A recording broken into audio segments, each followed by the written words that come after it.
বেরিয়ে পড়লাম মধ্যপ্রদেশের উদ্দেশ্যে। এই আমাদের ট্রেন, এখান থেকে ভোপাল, তারপরে আমাদের যাত্রা শুরু। সেই ব্রিটিশ আমলের ব্রিজ এখনও অক্ষত আছে। ওই দূরে একটা সুন্দর লেক দেখা যাচ্ছে, অসাধারণ দৃশ্য। আসলে ট্রেন চলতে চলতে যদি এমন সুন্দর দৃশ্য দেখা যায়, সত্যি কথা বলতে ট্রেনে বোরিং হওয়ার কোনো সম্ভাবনাই থাকে না। ফ্রেন্ডস, এখন আমরা আছি ভোপালে, আজকে প্রথম দিন। এখন আমরা এখান থেকে বেরোবো ভীমবেটকা, আর আমরা প্রথমে যাব সাঁচি স্তূপ।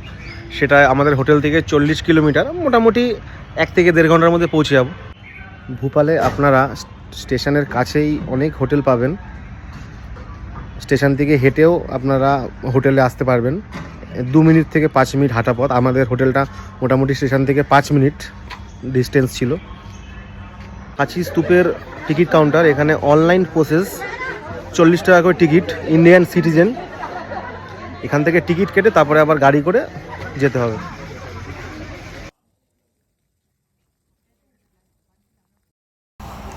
এই যে আমরা চলে আসলাম সাঁচি স্তূপে। এখানে বুদ্ধিস্টদের ঐতিহাসিক অনেক কিছু দেখা যায়। এখন অনেকটাই আটকে দিয়েছে, কিন্তু কিছু জিনিস এখনও আছে, সেটাই আমরা দেখব এখন।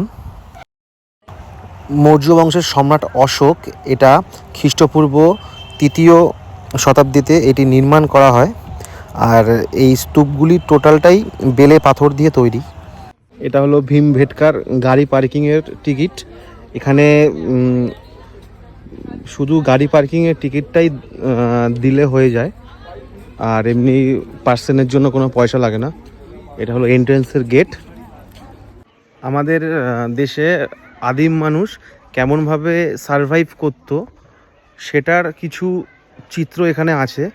একমাত্র এই মধ্যপ্রদেশ আর কর্ণাটকে এক জায়গায়, সেটা কিছু জায়গা এখনও অক্ষত আছে। আদিম মানুষের বসবাস, তাদের গুহা, মানে ধ্বংসাবশেষ প্রায় হয়ে গেছে, কিছুটা এখনও বেঁচে আছে, সেটাই আপনাদেরকে দেখাবো।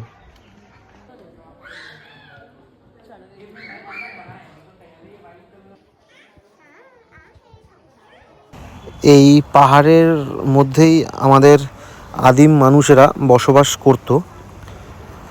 এখন তার কিছু চিত্র পড়ে আছে শুধু এখানে।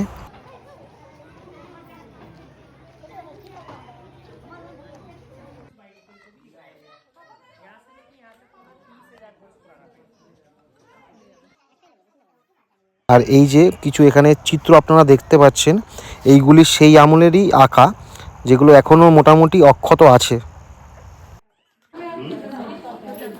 1990 সালে এটা জিওলজিক্যাল সার্ভের আন্ডারে আসে।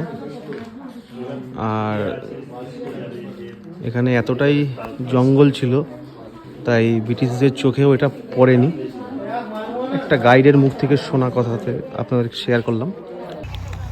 বছরে প্রচুর ট্যুরিস্ট এখানে ভিজিট করতে আসে। তাদের ছোঁয়ায় এই পাথরগুলি এখন পুরোপুরি লেভেল হয়ে গেছে, পুরো সমান হয়ে গেছে।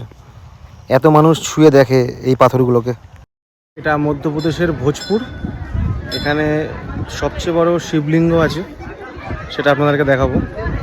এটা বেশ পাহাড়ের থেকে খানিকটা ওপরে, মানে পাহাড়ের ওপরে অনেকটা, রাস্তা থেকে।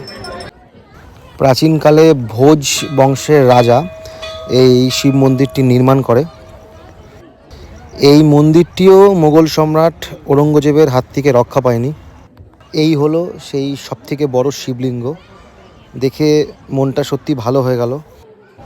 এত উঁচু থেকে পাহাড়ের দৃশ্যটা দেখতেও খুব সুন্দর লাগে।